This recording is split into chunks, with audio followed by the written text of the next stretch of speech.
Halo, rekan-rekan usia dimanapun berada, kiranya sehat selalu.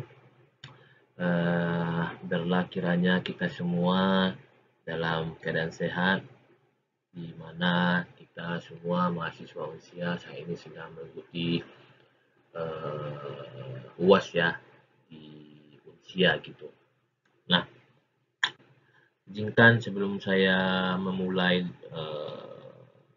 presentasi daripada UAS ini, izinkan saya untuk memperkenalkan diri secara singkat seperti biasanya ya. Nah, perkenalkan nama saya itu Eridoni Pasaribu ya. Saya sedang mencoba untuk mempresentasikan UAS daripada pemrograman PLSQL ya mata kuliahnya gitu ya. Ini dipimpin ataupun di lead oleh Ibu Tian Ramadona ya, Sultan Eskom Mkom gitu ya. Nah, eh,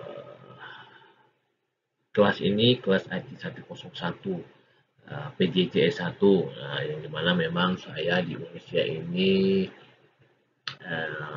mencoba untuk mengambil S1 yang dimana saya memang sebelumnya lulusan daripada D3 gitu.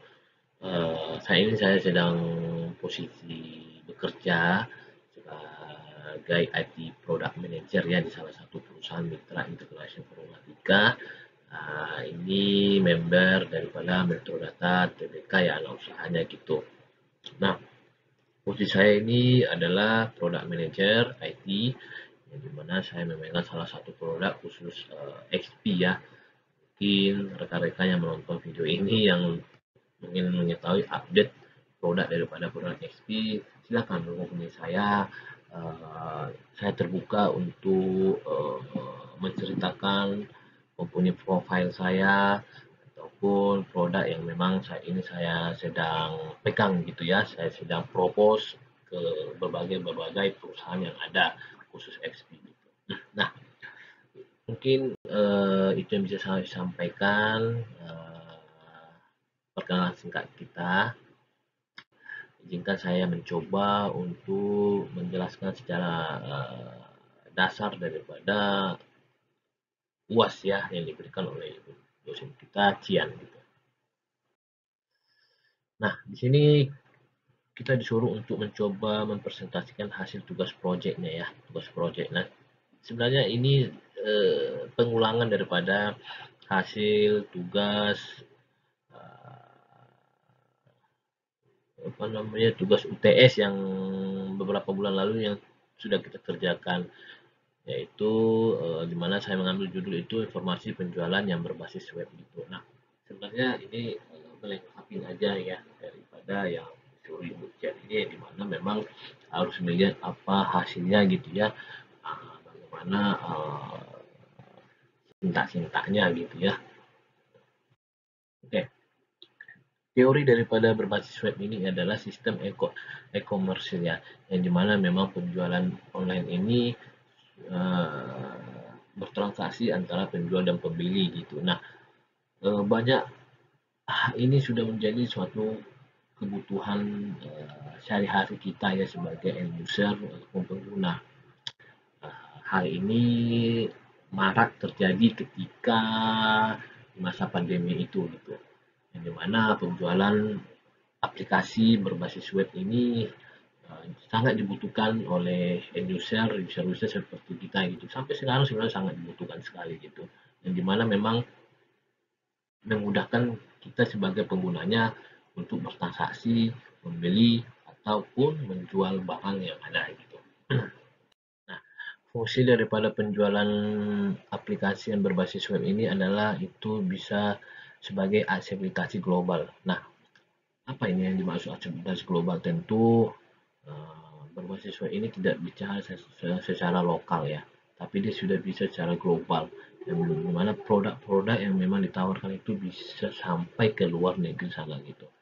Nah, efisiensi operasional. Ya, berbasis web kita tidak membutuhkan yang namanya budget yang besar. Kita tidak butuh yang namanya cost yang besar.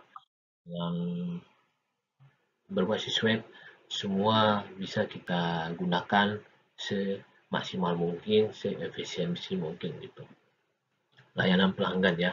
Ya, dengan berbasis web ini kita bisa meningkatkan layanan pelanggan yang dimana si pelanggan bisa langsung memberikan respect baik atau tidak dalam penggunaan si web ini gitu. Manajemen inventaris. Nah, inventaris yang baik ya assetting ya, manajemen assetting gitu lebih baik gitu ketika sudah menggunakan basis web ini semua lebih tertata dengan lebih rapi, tabel-tabelnya sudah tersedia semua gitu. Analisis data. Nah, ketika kita berbicara web, tentu itu tidak lepas yang daripada analisis. Nah, di situ bisa dilihat yang namanya apa cost cost flow daripada penggunaan web ini sendiri. Terus berapa jumlah orang yang berapa jumlah user yang menggunakan web ini bisa kelihatan daripada analisis data ini itu keamanan dan keandalan. Nah, ketika kita berbicara web tentu tidak lepas daripada keamanan daripada dan keandalan. Nah, keamanan apa yang dimaksud adalah ketika user-user tersebut data-datanya bisa terjamin keamanannya, tidak terbongkar ataupun tidak disalahgunakan oleh pihak-pihak yang tidak berwenang yang gitu ya. Terus adaptasi terhadap perubahan teknologi. Nah, di sini catatannya sangat menarik ya. Kita dituntut si pengguna sehari-hari ini ketika sudah menggunakan web ini harus beradaptasi dengan teknologi, harus up to date, harus up selalu segala harus mau menerima segala perubahan yang terjadi di dalam teknologi. Terus kompetensi di era digital ya, di era digital sekarang seperti jangan lagi bicara yang dahulu-dahulu, teknologi selalu berubah. Contohnya sekarang yang sudah marak seperti penggunaan AI. Itu kita harus siap di segala challenge, di segala perubahan, di segala kompetensi di era digital sekarang ini gitu. Oke, roadmap yang diteliti itu di sini saya mengambil sampai tahun 2019 sebenarnya harusnya sih tahun 2025 lah harusnya ya, tapi sini saya mencoba satu ambil dari internet roadmap yang diteliti itu ya. Nah, apa yang ingin dicapai di dalam penjualan mahasiswa ini? Kenapa saya uh, mengambil judul ini ataupun mempresentasikan ini kepada UAS ini gitu nah itu adalah tidak lepas daripada sisi pengguna gitu. Dari sisi pengguna ini sangat membantu sekali yang dimana akses bisa dilakukan di mana saja, tidak terbatas dan sangat membantu sekali kita sebagai pengguna daripada website ini. Gitu. Nah, terus website ini dengan sedetail mungkin, dengan sejelas mungkin dapat menginformasikan produk apa yang akan dicari oleh si pengguna tersebut. Itulah fungsi daripada aplikasi penjualan berbasis web ini. Nah, sudah mungkin banyak sekali kita temukan di dalam internet seperti Tokopedia, Shopee, dan lain sebagainya gitu. Nah, ketika kita sudah membuat aplikasi ini, tentu kita mengharapkan yang namanya pelanggan tetap gitu. Pelanggan yang setia, pelanggan yang selalu melihat, melirik aplikasi penjualan ini gitu. Terus, nah ketika kita bicara aplikasi berbasis web itu tidak lepas yang namanya back end-nya dari si web tersebut. Back end-nya itu adalah seperti uh, database yang terdapat di dalam uh, si web ini gitu. Nah, um, di sini bisa kita lihat ya sintak ataupun uh, uh,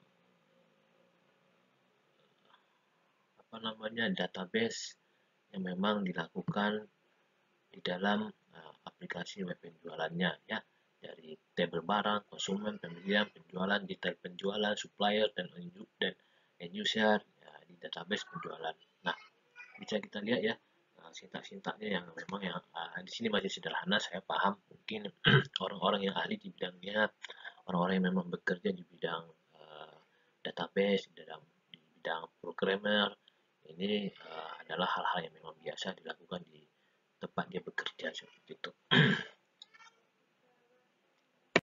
Bisa kita lihat lagi sintaknya ya, create table-nya ya, penjualan, terus create table penjualannya ya, create table supplier, create table user gitu ya. itu ada kita lihat ya semua lengkap date-nya, terus konsumennya, interface-nya ya baik, semua lengkap ya. Harusnya ketika kita jalankan ini tidak ada masalah ya harusnya, karena memang sudah kita saya cobanya gitu. Nanti bisa kita lihat di next slide-nya hasilnya daripada semua ini gitu. Nah, inilah hasilnya daripada sintak itu ya, dia akan berubah menjadi sebuah tabel gitu ya. Tabel daripada hasil-hasil tadi yang sudah kita lihat tadi gitu. Nah, ini adalah tabel barang ya, TB, yang dimana memang bisa kita lihat ya dari nama, tipe, collection ya sampai atributnya ya. Nah, itu ada kelihatan semua ya. Profitnya, harga jual, stok, harga satuan, nama barang, kode barcode gitu ya. Kita coba melihat sintak yang dimana cara menambahkan barang ke tabel ya, ke tabel barang gitu ya. Itu bisa kita lihat di layar ya. Nah, di situ kita bisa insert dulu ya semua sintaknya itu. Nah, ketika kita sudah membuat sintak ini akan muncul hasilnya seperti gambar yang di bawah gitu. Ada edit code, delete ya, pulpen ya, DCS 1512 1750 250 gitu. Nah, di situ nama barangnya, satuan, harga beli, stok, harga jual, profit gitu. Itulah hasilnya gitu daripada sintak itu. Nah, bagaimana cara mengedit data barang di database-nya? Nah, sintaknya bisa kita lihat lagi ya. Seperti itu ya. Barang set harga jual sama dengan 2000, where TB barang, kode barcode 123323, dan akan hasil muncul di tabelnya seperti di bawah gitu ya. Sangat jelas sekali. Dan ini memang kode-kode ataupun sintak-sintak sederhana sih sebenarnya. Oke, bagaimana cara menghapus barang? Sintaknya ini hal yang biasa dilakukan delete from TB barang where TB barang code barcode ya, itu akan langsung terhapus gitu. Next. Nah, bagaimana tampilan daripada TB konsumen? Bisa kita lihat ya tabel konsumennya, ada nama, tag, collectionnya, atributnya ya, itu kode konsumen, nama, alamat, telepon, email. Ini adalah tabel sederhana daripada tabel konsumennya. Nah, bagaimana kita cara menambahkan konsumen ke tabel TB konsumen? Bisa kita lihat lagi sintaknya seperti itu ya, insertnya ya. Apa-apa saja yang bisa kita insert ya, dari alamat, telepon, email, value-nya ya, sampai jalannya juga, terus ada alamat email. Nah, bisa kita lihat di layar itu muncul hasilnya ya. Di kode konsumen ada nama, ada alamat, ada telepon, ada alamat email saya juga gitu ya. Tapi jangan catat ini hanya alamat email yang memang dibuat-buat gitu. Nah, bagaimana cara mengambil data konsumennya gitu? Nah, kita bisa lihat sintaknya ya, update konsumen, terus kita set emailnya, terus where, terus kode konsumennya gitu. Itu hasilnya bisa kita lihat di bawah seperti gambarnya ya, tabelnya. Itu bagaimana cara menghapusnya? Hapusnya dari from, table consumer, where, table consumer, kode konsumen 123 standar ya, ini memang umum lah, umum ini general gitu. Terus bagaimana gambar tabel daripada pemilihan tersebut bisa kita lihat di layar gitu ya. Tabel daripada pemilihan ini seperti apa gitu ya. Dan ini juga TB penjualan gitu ya, ada ID, kode penjualan, tanggal penjualan, ada ID konsumen, layak, bayar ya, kembali, kembalian itu kembalian itu ketika bayar ada sisa itu kembaliannya, jadi ya, sudah otomatis gitu ya. Nah, ini ada penjualan juga ya, sederhana memang ya. Nah, ketika sintak ataupun database itu tentu dari sisi pengguna, dari sisi tampilan end usernya bisa kita lihat di layar ya seperti apa. Ini adalah halaman daripada layar pengguna itu sendiri gitu ya. Ada login, ada ketika login akan muncul tampilan layar di websitenya gitu seperti ini. Nah, ini adalah tampilan data konsumen dan suppliernya gitu ya. Sangat sederhana ya, seperti memang sudah dibahas di UTS yang lalu gitu. Nah, Terakhir ini adalah transaksi daripada pembelian itu sendiri. Ketika si user itu membeli, dia akan bisa melihat transaksi-transaksi apa saja yang dia beli, begitu dengan si penjual gitu, dia akan bisa melihat transaksi apa yang dia sudah jual gitu ya. Dan itu sangat memang friendly ya, friendly pengguna, dan sangat membantu sekali kita di dalam sisi end user untuk melakukan transaksi-transaksi apapun melalui aplikasi web ini gitu. Mungkin itu yang bisa saya sampaikan, yang bisa saya presentasikan untuk UAS ini kepada rekan-rekan semua yang mungkin bisa menonton video ini. Sebelumnya saya memohon maaf kepada Ibu Tian jika masih ada terdapat kesalahan dalam mempresentasikan hasil UAS ini kepada teman-teman YouTube ya. Dan kiranya bisa ke depan lebih baik lagi seperti itu ya. Demikian yang bisa saya sampaikan.